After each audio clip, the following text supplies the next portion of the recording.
Hai, kembali lagi kita dalam Obi TV. Dan untuk kali ini Obi TV kami shoot dari rumah sahaja secara virtual. Betul tak guys? Betul tu Daniel. Jadi seperti biasa hari ini kita akan berkongsi dua kisah menarik. Dan salah satunya adalah kisah mengenai kejayaan atlet kita di Sukan Olimpik. Dan kisah kedua adalah kisah apa, Nasha? Kisah kedua ni dia macam seram sikit kita nak kongsi. Orang kata dia ada penampakan makhluk halus. Risau kadang-kadang. Kalau nak tahu lebih, jom kita layan Obi TV. Jom guys. Okey guys, pada hari Sabtu bersamaan dengan 31 Julai 2021, pasukan beregu badminton negara telah pun memenangi pingat yang pertama di Olimpik. Tahniah. Korang tengok tak match tu? Tengok. Jantung saya berdebar-debar tau tengok match tu. Korang macam mana? Betul lah Dan. Saya tengok pun memang nervous. Yelah lawan pula dengan pair nombor 2 beregu dunia. Bukan calang-calang. And kalau korang nak tahu, nama beregu daripada Indonesia tu adalah The Daddies.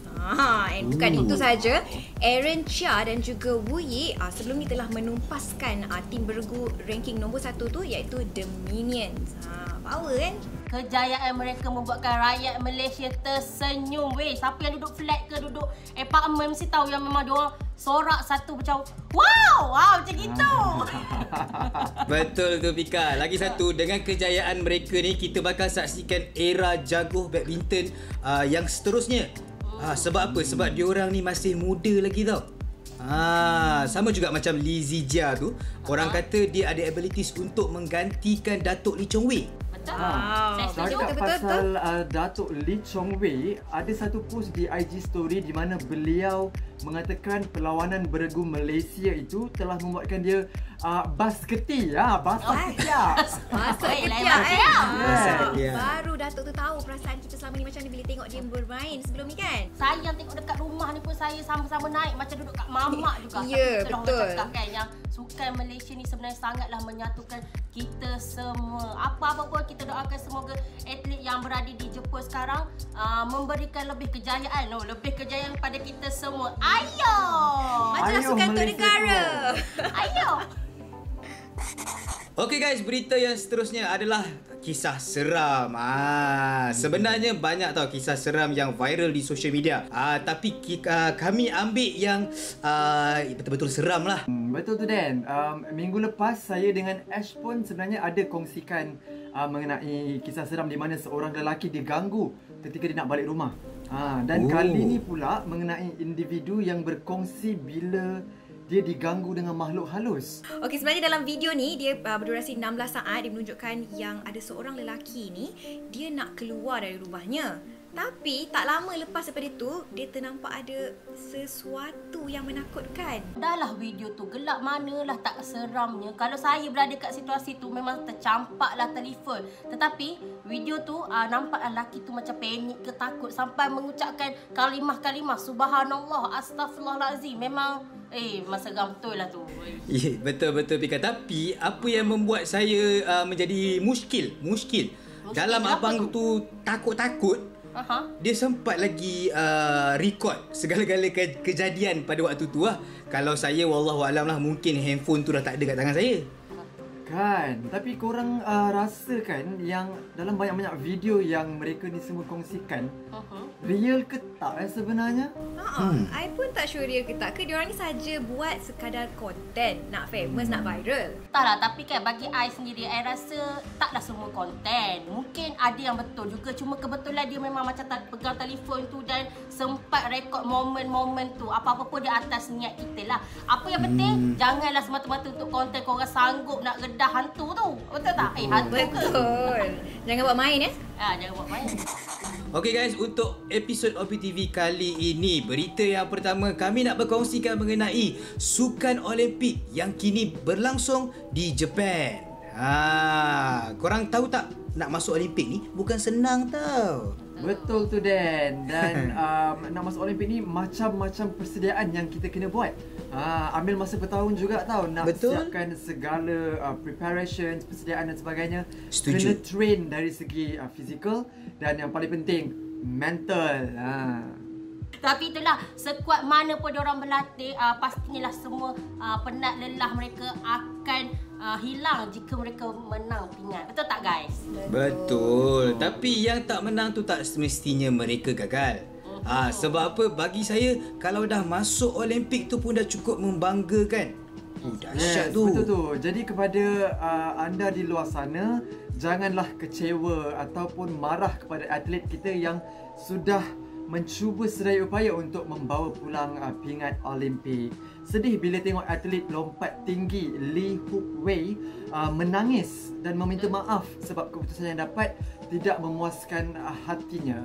Ya, sama juga dengan atlet diving negara kita Nur Dabita Sabri yang telah mendapat tempat yang keempat ya. Itu bukan sesuatu yang mudah tempat keempat dalam dunia dekat dalam sukan Olimpik tau. And Nur Dabita pun baru lagi berumur 22 tahun, masih muda perjalanan tu. Mungkin banyak lagi sukan-sukan Olimpik yang beliau boleh join selepas ni kan. Dan bagi saya, semua pemain-pemain Olimpik dah buat orang kata dah buat yang terbaik. Pemain negara kita wakil bukan kata main untuk sekolah ke apa. Jadi apa-apa pun kita harap semua pemain jangan down, jangan sedih dan teruskan usaha. Yang penting jangan give up, don't give up, keep it up. Come on guys. Okay guys, kalau tadi kita cerita pasal sukan Olimpik di Japan, sekarang ni kita nak beralih pula ke kisah sedih. Ini mesti mengenai video seorang ibu yang menangis dapat kejutan dari anak-anak sempena hari jadi dia kan. Betul. Kita bertuah Dan sebab kita masih lagi duduk sebumbung dengan ibu kita. Betul. Nasha pun sama kan. Alhamdulillah di saat ini masih lagi bersama dengan keluarga. Tapi itulah dalam antara kita ni yang paling kesian mungkin dekat Pika lah kot. Tak dapat nak balik ke Pahang ya. Okey ke tu Pika? Dah berapa lama tak balik? Awak jangan tanyalah saya jadi sebab. Tapi apa, kata tak boleh nak buat apalah. Itulah orang kata seranan kerajaan untuk menangani masalah wabak COVID ni. Apa-apa pun saya terpaksa dah duduk di rumah sekarang. Nak kata sedih tu tipulah kan. Pada mulanya si ibu ni dia tak tahu hadiah banyak yang tersusun di depan rumahnya tu daripada siapa. Dan tak lama lepas tu si ibu mula menangis, mula mengeluarkan air mata bila tahu yang hadiah-hadiah tu sebenarnya dari anak-anak dan menantu dia. Alahai, sweetnya. And kalau kita tengok kan dia punya wish kan yang dekat kad dia tu macam sweet, simple tapi macam cukup bermakna. Itu nak tanyalah dekat Pika kan. Awak dah jauh-jauh dengan keluarga macam ni, ada tak pernah tak macam hantar delivery hadiah ke, makanan ke, apa-apa? Kalau awak tanya soalan tu menipulah. Kalau mak saya nak pandemik ni memang asyik tengok jualan je dekat TV tu. Nak periuk lah, nak inilah. Tapi itu je lah mampu saya buat. Saya berilah apa yang saya mampu kerana saya seorang anak yang soleha. Gitu. Alhamdulillah ya. Mintalah apa semua boleh bagi. Ya, insya-Allah lah. Pika, saya bagi alamat rumah saya lepas ni. Okay guys, untuk berita OBTV yang pertama untuk episod ini adalah mengenai satu video yang mana video ni adalah tentang seorang wanita yang menangis sewaktu live IG. Tak silap saya, dia menangis sebab dia diajukan soalan yang agak sensitif kan. Soalan yang boleh membuatkan mana-mana wanita terasa. Dan selalunya topik yang buatkan wanita terasa ni selalunya antara berkaitan dengan fizikal, bentuk badan. Tak pun bagi yang dah berkahwin, antara soalan template yang paling famous, bila nak ada zuriat. Kisah yang kongsikan ini adalah kisah di mana seorang wanita ni sedang membuat konten review untuk makanan. Tiba-tiba apa tu Dan? Tiba-tiba dia mendapat satu soalan daripada salah seorang viewer yang menonton live tersebut lah. Dan bertanya mengenai zuriat. Dia pun membalas, ni lagi satu tanya soalan tut. Ni yang buat geram ni. Lebih kurang macam tu. Perempuan mana je tak nak pregnant? Aku perlu berusaha lagi. Kalau korang tak suka, korang boleh unfollow. Tak perlu nak kata benda-benda yang menyakitkan hati. Lebih kurang macam tu ayat wanita tersebut. Dan bukan itu sahaja Dan, lebih menyakitkan hati bila ada yang mempertikai fizikal dia, yang dikatakan masih menjadi punca dia belum mempunyai anak. Bak kata orang putih, if you don't have anything nice to say, don't say anything at all. Yes, Yep. betul tu. Setuju sangat.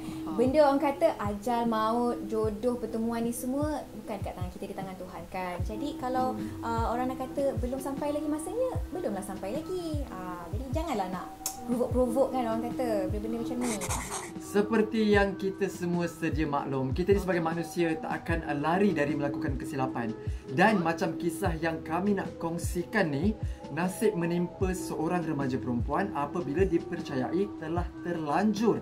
Lebih mengejutkan lagi apabila kita mengetahui remaja ini hamil ketika dia masih bergelar pelajar sekolah. Statusnya masih pelajar sekolah. Dan gadis ini pula dipercayai telah menghubungi dia punya bekas teman lelakinya untuk nak bagi tahu pasal kehamilan tersebut. Memangnya lelaki itu akan tak nak bertanggungjawab lah dalam hal macam ini. Jadi sedih lah, cukup mengecewakan cerita ni. Dia memberi jawapan, awak buang deh anak tu. Kalau tak nak buang, saya boleh tolong awak sebab saya tak ready lagi nak jadi ayah. Perjalanan kita masih jauh. Pandai pandai pula lelaki tu cakap macam tu. Tapi tambah gadis tu lagi, dia akui sebenarnya dia sudah beberapa kali mencuba untuk buang bayi itu, namun semuanya tak berhasil. Ya, betul itu. Dan pada tanggal 9 Julai gadis ini selamat melahirkan seorang bayi lelaki. Alhamdulillah. Okey. Dan dia mengakui wajah bayi itu saling tak tumpah seperti bapa kandung bayi tersebutlah. Dan menurut gadis ini, dia mendakwa terlanjur bersama teman lelakinya ketika mereka berdua keluar untuk ke kedai makan. Namun sebaliknya yang terjadi apabila teman lelakinya itu dipercayai membawanya ke tempat lain dan bukannya pergi ke kedai makan seperti yang telah dirancang. Di sebalik sesuatu perkara berlaku adalah hikmahnya. Jadi kita di OBTV mendoakan semoga gadis ini dipermudahkan segala urusan dan semoga kisah ini menjadi pengajaran buat gadis-gadis di luar sana yang jangan cepat sangat mempercayai lelaki-lelaki. Macam tu.